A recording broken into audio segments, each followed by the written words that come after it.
ابھی آپ نے نماز کے حوالے سے مدنی پھول دیے.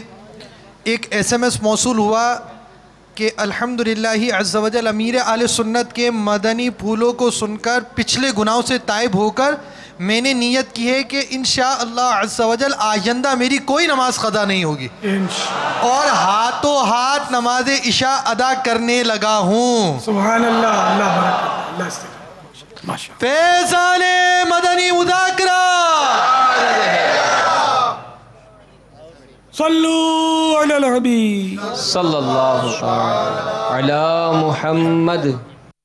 حضرت سیدنا عبداللہ بن عمرو بن عاص رضی اللہ تعالی عنہما فرماتے ہیں جو یہ دعا کسی مجلس سے اٹھتے وقت 3 مرتبہ پڑھے تو اس کی خطوائیں مٹا دی جاتی ہیں، اور جو مجلس خیر و مجلس ذکر میں پڑھے تو اس کے لیے خیر یعنی بھلائی پر مہر لگا دی جائے گی. وہ دعا یہ ہے، آئیے مل کے پڑھتے ہیں. صلو علی الحبیب صلی اللہ تعالی علی محمد. سبحانک اللہم وبحمدک لا الہ الا انت استغفرک واتوب الیک. سبحانک اللہم وبحمدک لا الہ الا انت استغفرک واتوب الیک. سبحانک اللہم وبحمدک لا الہ الا انت استغفرک واتوب الیک. صلو علی الحبیب. صدا گیت گاتا رہوں میں نبی کے، ہو توفیق ایسی عطا یا الہی. گیت گاتا رہوں میں نبی کے، ہو توفیق ایسی عطا یا الہی.